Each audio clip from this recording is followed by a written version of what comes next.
এখনো নাগালের বাইরে লেবুর দাম। নিত্যপণ্যের বাজার দর নিয়ে আরো জানাতে যুক্ত হচ্ছেন সহকর্মী সানি বৃদ্ধা আমাদের সঙ্গে।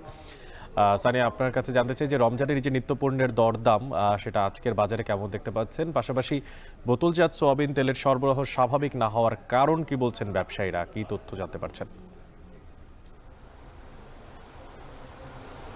অনিক, আপনাকে প্রথমেই আমি আসলে সয়াবিন তেল দিয়ে আসলে বোতলজাত যে সয়াবিন তেল আছে সেটা দিয়ে শুরু করতে চাই। আমরা রোজার শুরুর দিকে যেমনটা দেখেছিলাম বা রোজার আগ থেকেও যেমনটা দেখেছিলাম যে একদম এক প্রকার সংকট, যেখানে দোকানিদের অর্থাৎ খুচরা বা পাইকারি দোকানিদের চাহিদা থাকতো সেই অনুযায়ী আসলে তারা পেত না। তবে এই জায়গা থেকে কিছুটা আসলে জিনিসটা রিকভার মানে কি হয়েছে আর কি, সেই জায়গা থেকে সরবরাহ আগের থেকে বেড়েছে। তবে স্বাভাবিক তারা বলছেন না যে এখনও একই সাথে যে বিভিন্ন রকম সয়াবিন তেলের কোম্পানি, সেই কোম্পানির সয়াবিন তেলগুলো কিন্তু তারা একসাথে পাচ্ছে না। তবে ক্রেতাদের যে চাহিদা রয়েছে সেই চাহিদা মোতাবেক কিন্তু তারা সয়াবিন তেল দিতে পারছে না। অর্থাৎ প্রথম শুরুর দিকে যে অবস্থা ছিল সেই অবস্থা থেকে অনেকটাই কাটিয়ে উঠেছে আসলে বাজার।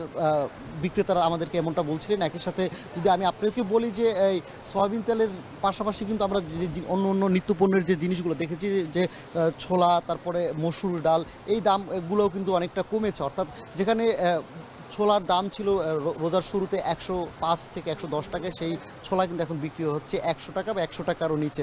তবে এই রোজা যত বাড়ছে, রোজার নিত্যপূর্ণ রোজা খোলার সময় যেসব পণ্যগুলো মানুষ বেশির চাহিদা থাকে সেসব পণ্যের দাম কিন্তু অনেকটাই কমছে। শুধুমাত্র সয়াবিন তেলের সরবরাহ আগের থেকেও সরবরাহটা বাড়লেও তারপর পুরোপুরি স্বাভাবিক তারা বলছেন না। তবে সেক্ষেত্রে আমরা যতটুকু জিজ্ঞেস করছি যে একসাথে তারা সব কোম্পানির সয়াবিন তেল তারা পাচ্ছে না। এর বাইরে কিন্তু মোটামুটি বাকি সব যে পণ্যগুলো আছে সেগুলোর দাম স্থিতিশীল রয়েছে। বিশেষ করে আমি যদি আপনাকে বলি যে কাঁচা বাজার থেকে শুরু করে, যেহেতু এখনও শীতকালীন মৌসুমের যে সব সবজি রয়েছে সেই সব সবজিগুলো কিন্তু এখনও বাজারে সরবরাহ করছে।